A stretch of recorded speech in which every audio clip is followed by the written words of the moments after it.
Reducir los impuestos es mejor para la economía. Vuelve a primer plano el debate sobre la teoría de oferta en la elección presidencial de la primera economía del mundo. Y aquí lo discutimos. Déjenme ponerle esto en contexto. El candidato presidencial republicano Donald Trump presenta un plan donde bajaría de 7 brackets, actualmente como están los impuestos en los Estados Unidos a nivel de ingreso personal, los llevaría a 3. Bajaría la tasa corporativa, haría toda una estrategia de bajar los impuestos con un fin, diciendo que en la medida que tú incentivas al bajar los impuestos, es más ingresos que tienen los consumidores y las empresas, por tanto invierten más, eso ayuda al consumo, a la inversión y por tanto se traduce en más crecimiento económico. Eso parte de la premisa de la teoría de oferta o supply side economics, algo que la candidata demócrata Hillary Clinton y el Partido Demócrata le ha estado criticando, considerando que no tan solo tiene un efecto en la realidad económica, sino que además aumenta el nivel de endeudamiento de la economía norteamericana. Ok, esto es un tema caliente en la elección presidencial y que viene ya desde, le estoy hablando desde los 80.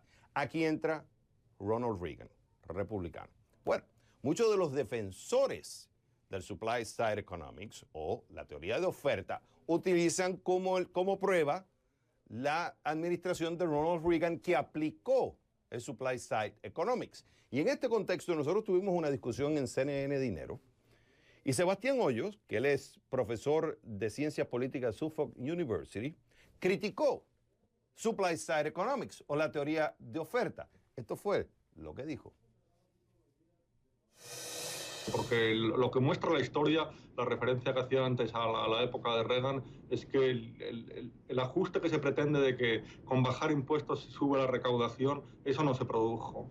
O sea, el único elemento que puede haber es el fomentar el crecimiento económico y que a través de que haya más crecimiento económico que se pueda recaudar más dinero. Pero la realidad es que las políticas de ofertas en cuanto al tipo impositivo históricamente no han funcionado y no hay garantía de que el dinero que los contribuyentes se van a ahorrar lo van a volver a reinvertir. Y lo que sí que tenemos es la experiencia de que en los años de Reagan se produjo un avance muy importante en cuanto a la deuda. Y esa es la defensa que usa Donald Trump, es utilizando los elementos de Ronald Reagan y muchos de los que están votando, estarían votando por los republicanos, es basándose en esa premisa, los años de Ronald Reagan. Bueno, para eso hemos invitado a Juan Carlos Hidalgo del Cato Institute, porque Juan Carlos estuvo en esa discusión, cuestionó y dijo, no, todo lo contrario.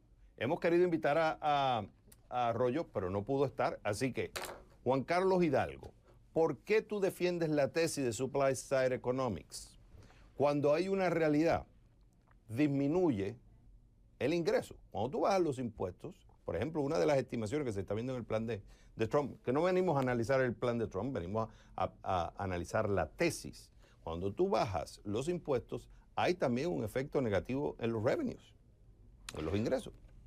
Buenas noches, Javier. Primero que todo, tenemos que tener claro cuál es el objetivo del supply side economics. Y no es darle más ingresos tributarios al gobierno federal, es estimular la economía.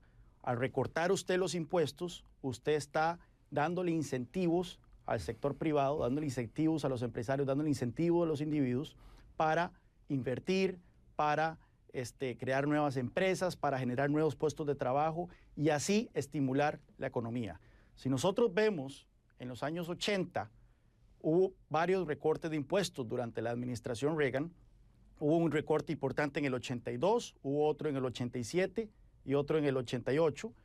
Y a raíz de esos recortes de impuestos, vimos que durante la década de los 80 el crecimiento económico de Estados Unidos fue superior al de la década de los 70. Fue una década en donde se generaron 17 millones de puestos de empleo. Fue una década donde bajó el desempleo en Estados Unidos al 5.5%. Fue una década en donde aumentaron los ingresos de todas las clases sociales. Así que hubo un efecto estimulante sobre la economía. Ahora bien, como bien lo dijo Sebastián Rollo en el debate que tuvimos la vez pasada, la crítica que se centra sobre el supply side economics es que supuestamente los ingresos del gobierno federal cayeron y eso generó grandes déficits que afectaron a la economía.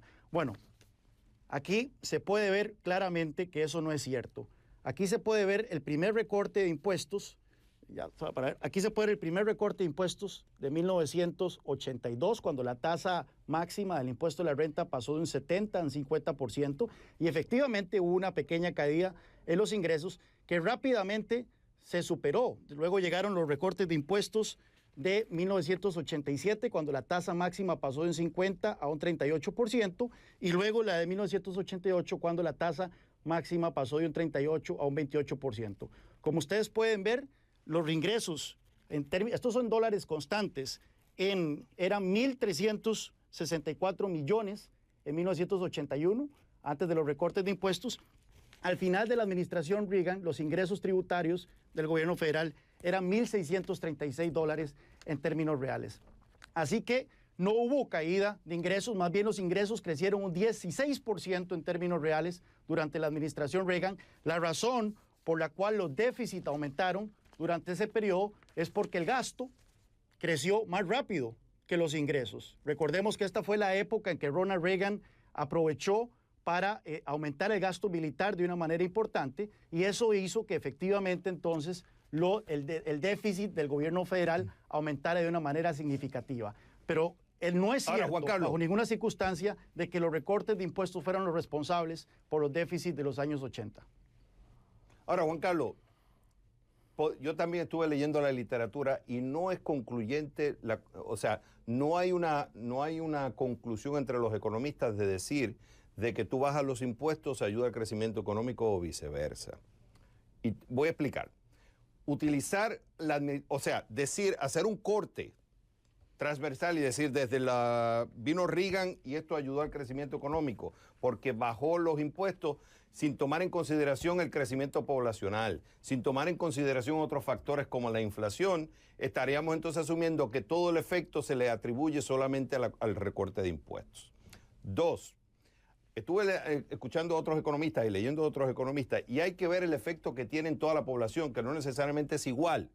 O sea, que aquí viene, por ejemplo, no tan solo ver el recorte de los impuestos, sino el efecto que tiene en la conducta. Es cierto que hubo un aumento de ingresos, como dices tú, pero eso se debió por el recorte que se le dio a los más ricos, pero no necesariamente tuvo el mismo efecto en la gente de medianos y bajos ingresos.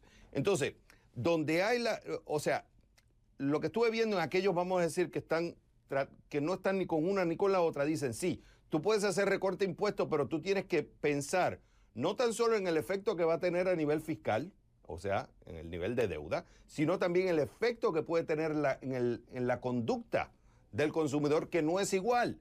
Porque tú puedes tener una persona rica, va a tener un efecto diferente a una persona de clase media o una persona de clase baja. Entonces, no necesariamente bajarle los impuestos a todo el mundo es la solución, digamos.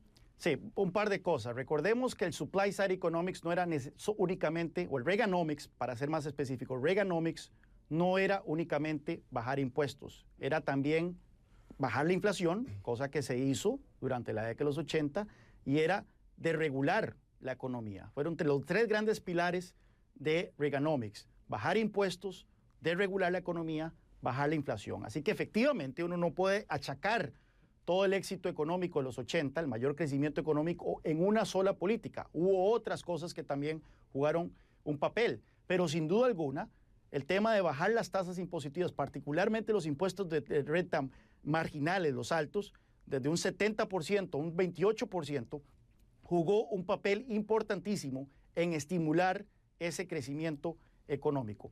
Lo otro, usted mencionaba el tema de los ricos. Vea qué interesante, porque el efecto estimulante de bajar los impuestos disminuye conforme la tasa es más baja. Es decir, no es lo mismo bajar una tasa de un 70 a un 28% que bajar una tasa de un 28 a un 24% o un 20%. Es decir, los incentivos son cada vez marginalmente menores.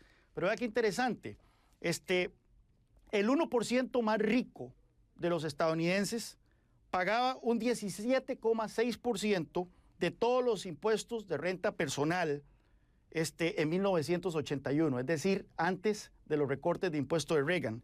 Para 1988 eso había aumentado a un 27,5%, es decir, 10 puntos porcentuales más del total de impuestos de renta personal pagaba el 1% más rico.